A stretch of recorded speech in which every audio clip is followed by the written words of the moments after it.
Fundação João Mangabeira, 25 anos trabalhando para construir o socialismo democrático.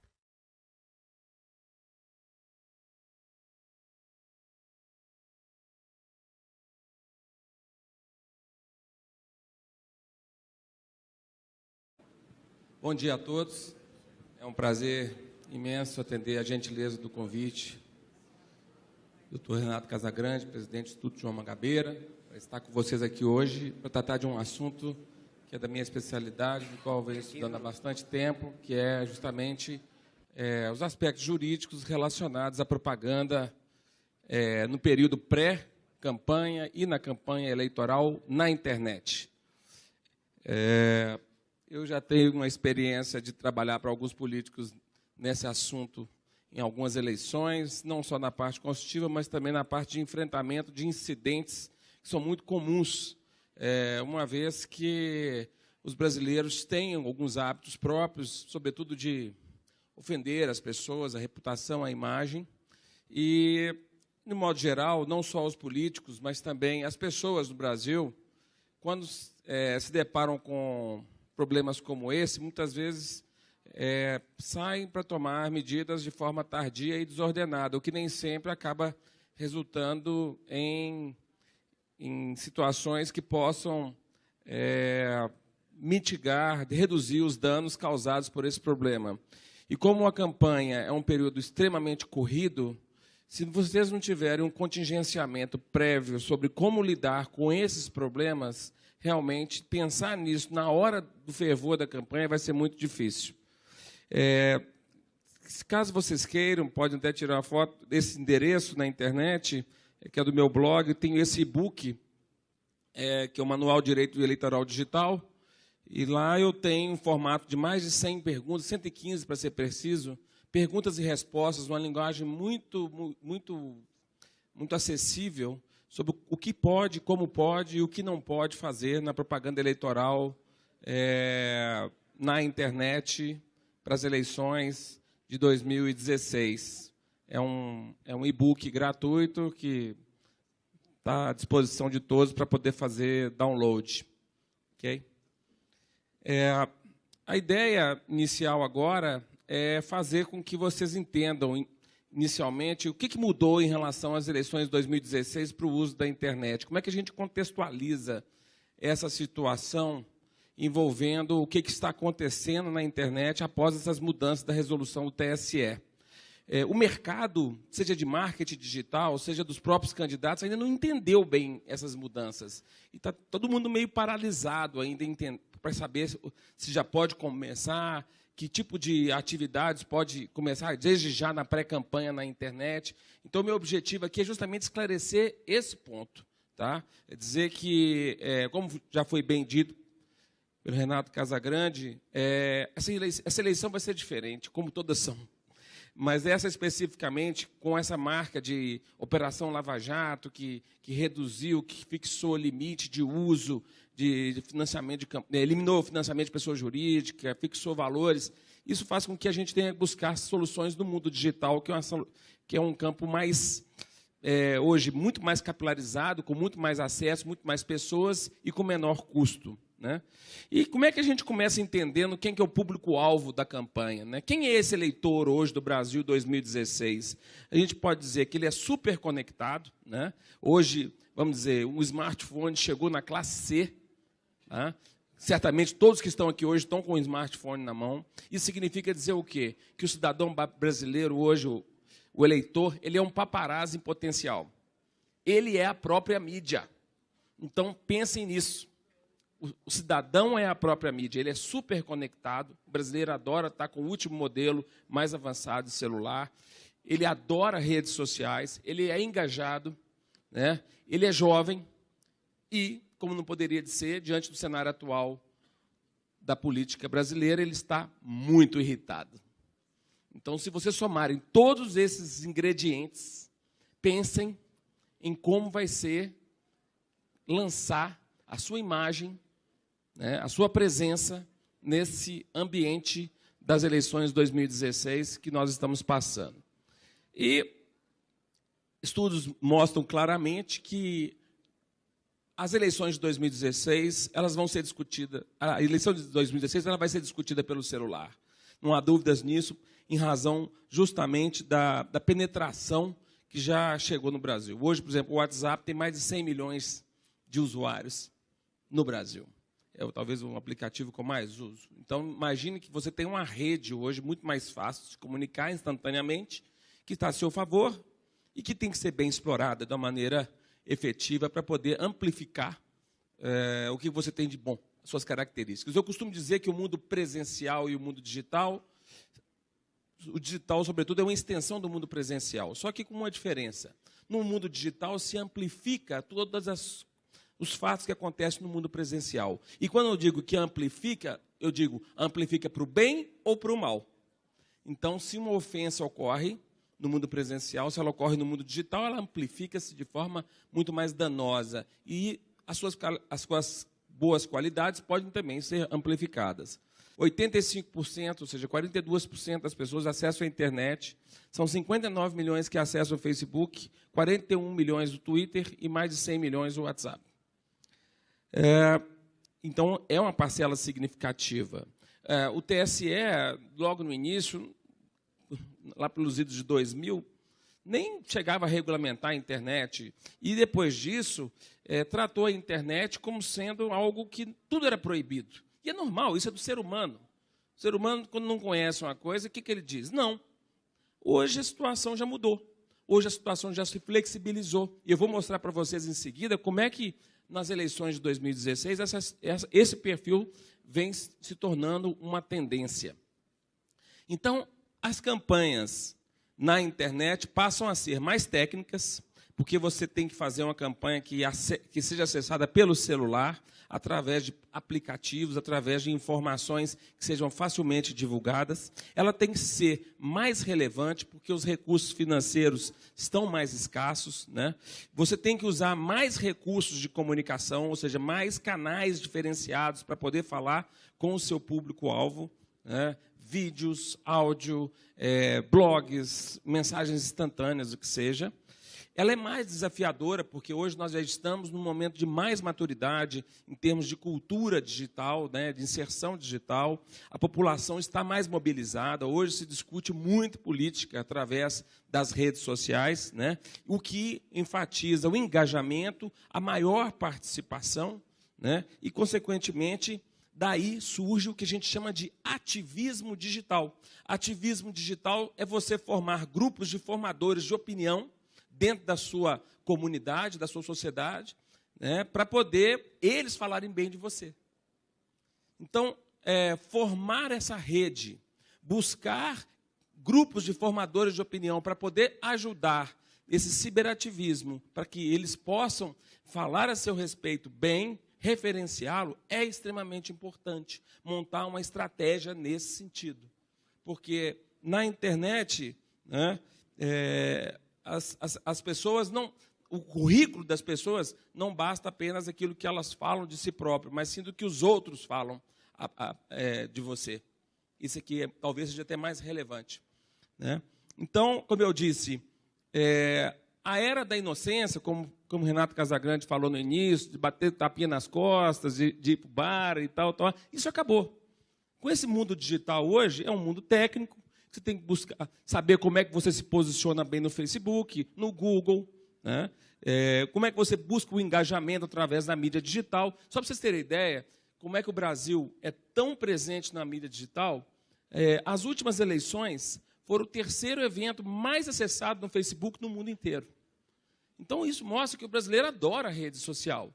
E esse é um potencial que tem que ser explorado positivamente para difundir, para amplificar a sua imagem durante a campanha, né? Então, as verbas de publicidade estão diminuindo, por que não migrar para o digital, né?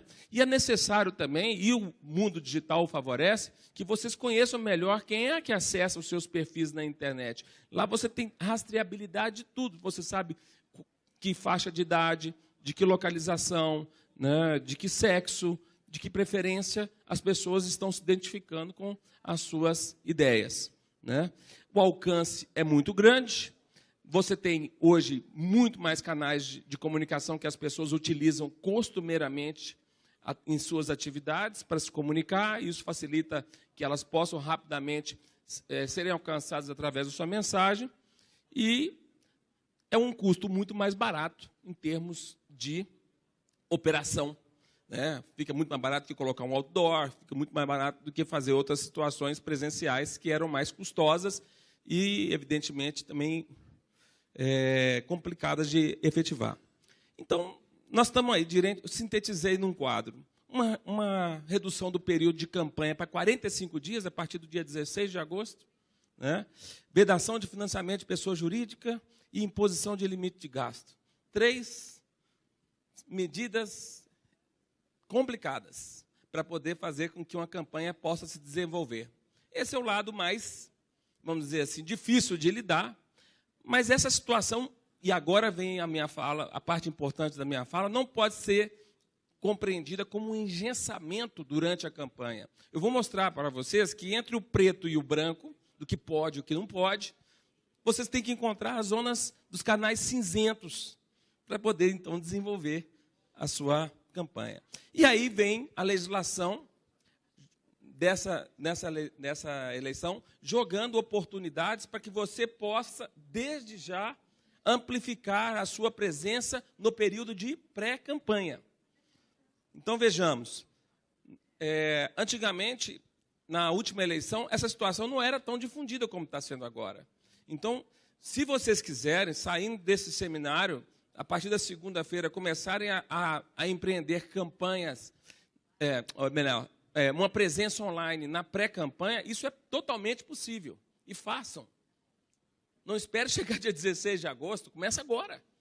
Né? Então, manter ativos os perfis nas mídias sociais, você pode, deve, né? Uma fanpage no Facebook, uma conta, enfim, no Instagram, no Snapchat, ou ativamente fazer os seus comunicados pelo WhatsApp, ou e-mails para aquelas pessoas que deliberadamente cederam seus e-mails para isso, não é compra de e-mail, tem que fazer essa ressalva. Vocês não podem, por exemplo, comprar link patrocinado em nenhuma ferramenta tipo Google ou Facebook. A compra de propaganda ela é vedada.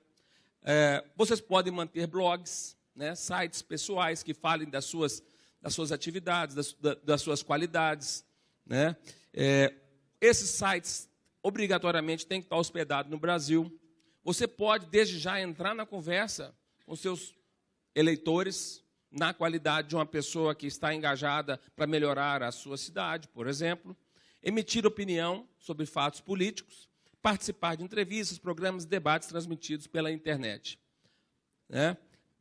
É possível, inclusive, fazer menção à possível candidatura, sobretudo no aspecto voltado para a divulgação de ideias, né? E, com isso tudo, amplificar a sua presença online durante esse período de pré-campanha. Pois bem, e tem um outro aspecto que eu queria destacar.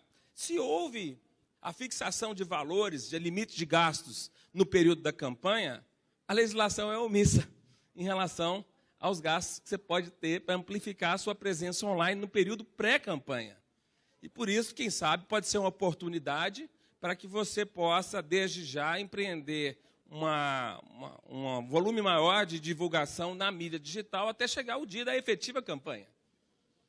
Então, não vi nenhum tipo de limitação quanto a isso. E, obviamente, isso deve ser explorado. Mas vamos ver agora o que não pode. Né? Parece que tudo pode, mas agora tem o não pode. O não pode é o seguinte: taxativamente entrar em qualquer espaço da internet e dizer, peço o seu voto. O pedir voto é o único ponto que está vedado terminantemente pela legislação eleitoral. Então, esse pedir voto pode ser expresso, pode ser indireto, mas não pode ser, desde já, no período pré-campanha, explicitado. Tá? Então, agora, usem da criatividade para poder fazer com que vocês possam ter o que vocês têm de melhor, as suas ideias, os seus projetos, mas necessariamente não tornando explícito a questão do pedido de voto.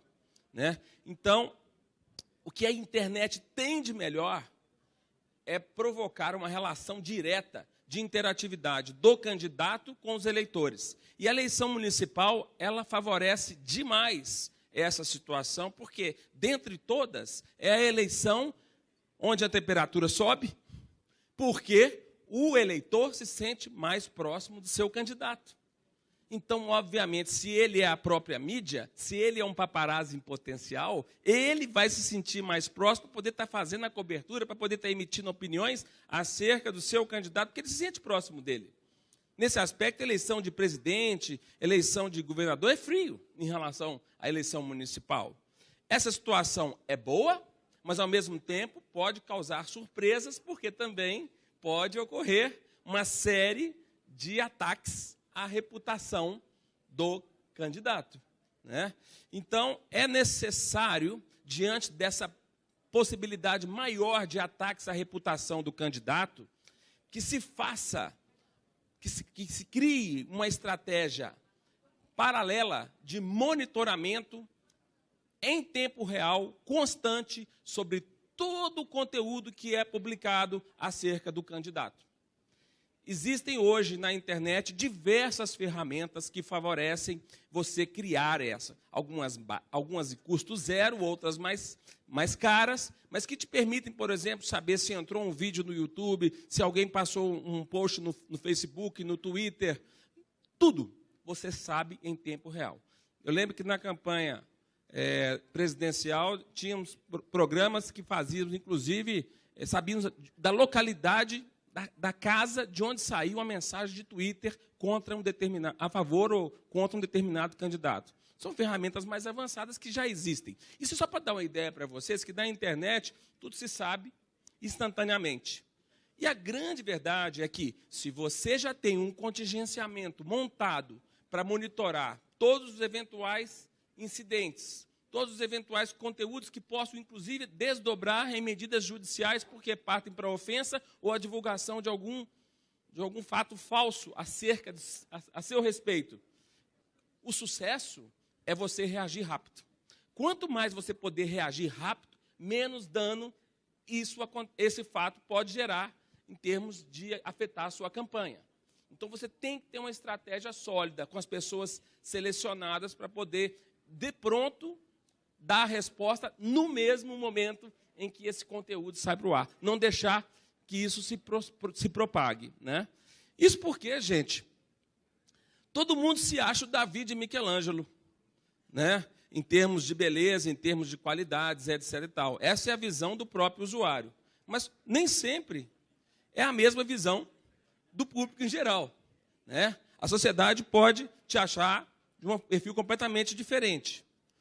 E, além disso, existem problemas de viralização. Viralização, uma pessoa pode pegar uma imagem, uma outra pessoa que não tem nada a ver, e fazer uma montagem, como aconteceu com a candidata Sarah Palin, que foi vítima dessa montagem, em que recortaram a foto dela e montaram uma outra para poder dizer que ela era favorável à corrida armamentista, né?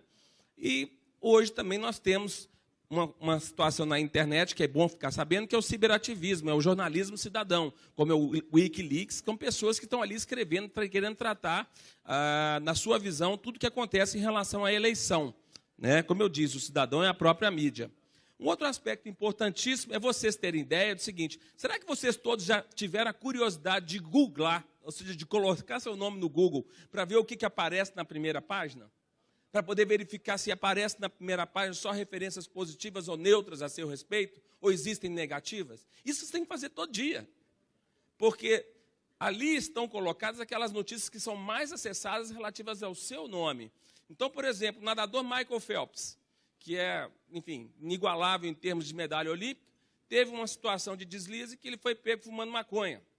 E está lá, junto com o seu currículo no Google, além das medalhas olímpicas, essa situação. E por mais que ele queira, ou talvez ele não tenha sido orientado ainda o suficiente, essa informação ainda persiste na primeira página, o que é uma mancha que ninguém gostaria.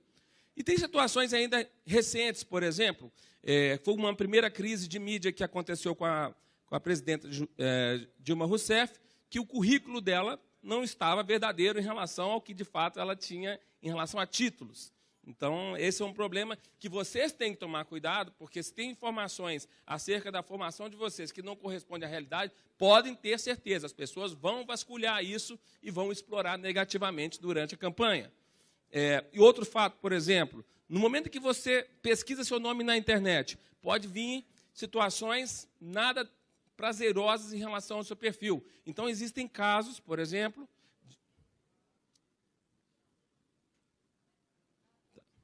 Tudo bem. Existem casos, por exemplo, de pessoas que estão envolvidas em processos judiciais e que aparecem no Google. Processos judiciais, por exemplo, nesse caso aí, especificamente, era um problema de violência doméstica. Essa informação estava lá. Então, isso tem que ser vasculhado, isso tem que ter verificado. E não existe mágica, gente. Não existe nenhuma pessoa pode chegar para você e falar, não, eu conheço um amigo meu que trabalha lá no Google, bate uma varinha de condão e resolve e tira esse negócio. Tudo isso é por meio judicial. Sobretudo depois do Marco Civil da internet, nada é retirado da internet a não ser através de uma ordem judicial que tem que ser tomada de imediato na medida que vocês tomem ciência desse fato. E tem situações também constrangedoras, por exemplo, políticos que são vítimas de ataques, como esse político conservador inglês, pegaram uma foto, hackearam o perfil dele no Facebook e falaram que era ele, entendeu? A conta dele foi acessada por um hacker que se fez passar por ele para poder colocar uma foto com seu membro genital. Então, isso é uma coisa normal que acontece na internet. Mas se você não tem uma equipe preparada para reagir quanto a isso, você pode passar por maus problemas. E ainda também tem situações de imagens que foram geradas em determinados momentos que podem estar causando certos constrangimentos. Isso também tem que ser vasculhado para ver até que ponto que você consegue gerenciar melhor essa situação, né? E outra, questões de ostentação pessoal. O brasileiro, ele adora ostentação.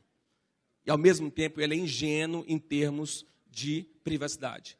Então, tomem cuidado, porque nem sempre isso acaba revertendo em situações positivas.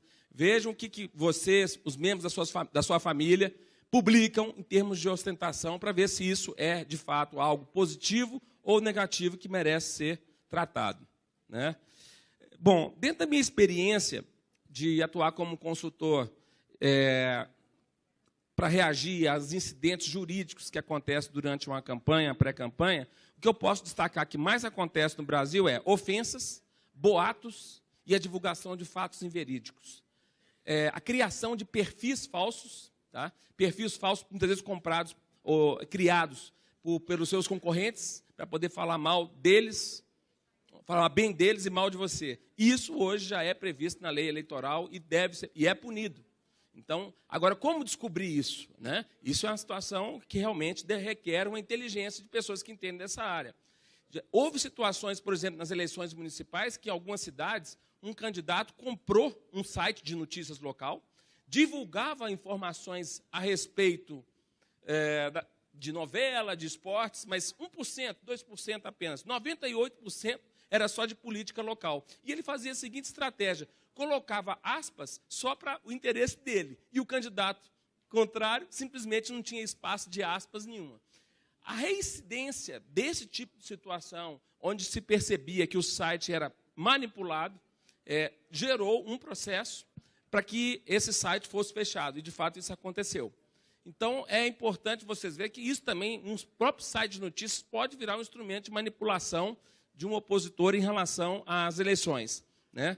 E tem os tais ciberativistas que eu já mencionei, que são aqueles que podem criar conteúdos a seu favor através de uma rede, pois são formadores de opinião dentro de uma determinada classe social onde se deslocalizam.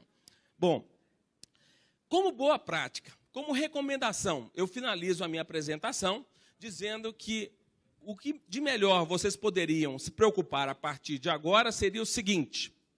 Primeiro, monitorar conteúdos em tempo real sobre tudo que sai a respeito de vocês na internet. Tudo. Ou, quem sabe, também monitorar tudo que sai a respeito dos seus opositores. Existem ferramentas fantásticas que te permitem isso. Se ocorrer algum conteúdo que possa ter uma repercussão jurídica, por exemplo, uma ofensa, por exemplo, um boato, um fato falso, analisar, preservar essa prova imediatamente, que as provas podem aparecer e desaparecer rapidamente na internet. contactar um especialista para que ele possa fazer a identificação da autoria inequívoca e tomar de imediato, em 48 horas, 24 horas que seja, medidas já para poder tentar remover esse conteúdo, se juridicamente ficar comprovado que se revele um excesso de liberdade de expressão. Bom, a mensagem final é que eu digo que vocês podem e devem começar, a partir de segunda-feira, amplificar a presença online do seu perfil no período de pré-campanha, tá? E criar, desde já, uma estratégia para reagir a incidentes que certamente vão acontecer. E isso para quê? Para que não haja essa reação, esse enfrentamento de forma tardia ou inadequada, porque isso pode gerar, se não for tratado de imediato, grandes prejuízos para a sua reputação e para a sua campanha. Portanto, o período de pré-campanha na internet já começou. A adoção de uma estratégia de marketing digital, de uma consultoria jurídica nesse aspecto, pode se tornar um diferencial para vocês em relação ao que vem por aí. Eu desejo, como já mais uma vez, sucesso a todos e que tenham, evidentemente, uma campanha de muito êxito para que a gente possa efetivamente mudar o nosso país, sair dessa situação de total descrédito que a classe política vem passando. E eu acredito muito que a internet, a mídia digital, pelo poder de engajamento, pelo poder de alcance, de penetração que possuem, deve ser utilizada como um grande aliado de todos vocês nessa campanha eleitoral. Nós não tínhamos nem um pouco o número de pessoas que usavam dos smartphones, das redes sociais nas eleições passadas, que já foram significativas. Essas serão ainda mais. Mas isso depende de vocês, que podem gerar conteúdos que sejam relevantes, que sejam motivadores e ensejadores para que as pessoas entendam que no mundo digital existe um caminho muito fértil para exercer a cidadania. Muito obrigado.